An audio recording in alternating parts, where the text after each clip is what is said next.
Ag AM in Kansas, brought to you in part by Kansas Corn. Learn more at kscorn.com. Welcome back. Let's join Kyle and Matt Perrier as they look to the future of KLA. Hi, this is Kyle Bauer. I have the opportunity to visit with the current KLA President Matt Perrier. Matt, let's start with talking about your farming and ranching operation, where it is and what it looks like. Okay. Our family owns and operates Dalebanks Angus Ranch. It's in the southern Flint Hills of Kansas, about 3 to 5 miles northwest of Eureka, Kansas, in Greenwood County.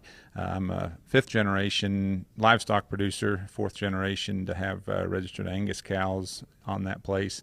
My mother and father are still very active, Tom and Carolyn, my wife Amy, and we have some other family that are part owners as well.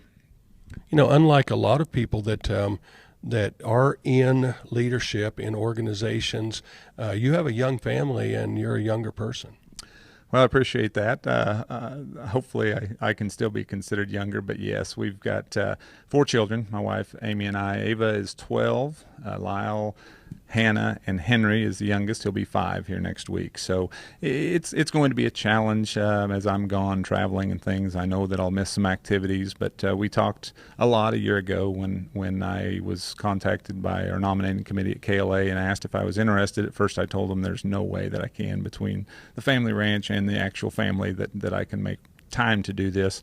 But as we talked about it, we realized that there is a need for service to our industry, and while it seems like it will be a big commitment, it is only a year to 2 years, and so hopefully we can handle that. Well, let's talk about what sort of things you've seen that you want to make that kind of a sacrifice for the organization. Well, I think KLA does a great job of working on on many different facets in our industry. We are bombarded with a lot of anti-meat groups. We are probably very misunderstood in terms of our elected officials and things like that. And KLA does a great job of communicating with these folks to help us tell our story. We need more involvement. We need more producers. We need more members, and we need more activity actually out of the folks who are involved in KLA to help tell that story. Our consumers are dying to hear it. They're going out there and seeking that information elsewhere.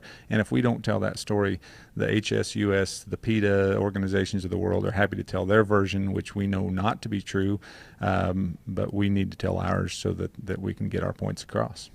Now, you've just come through your annual meeting.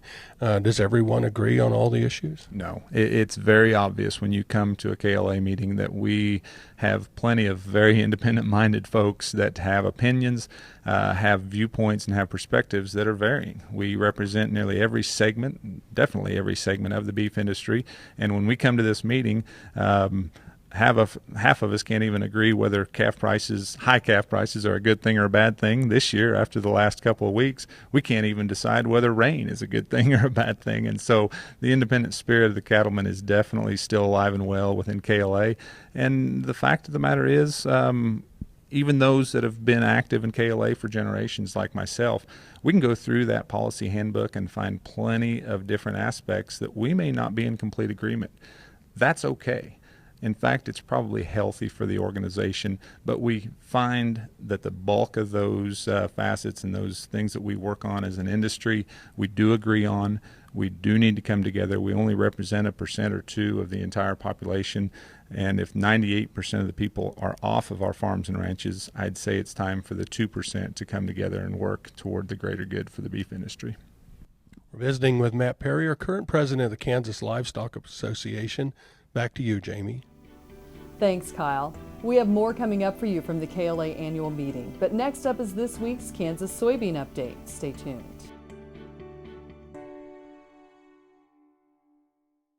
Kansas Farm Bureau, the voice of agriculture, represents grassroots agriculture. The state's largest and most powerful farm organization stands up for its members through leadership development, agriculture education, legal defense, environmental advocacy, farm safety, and risk management. Members also enjoy money-saving benefits. To join our organization today or to learn more, go to www.kfb.org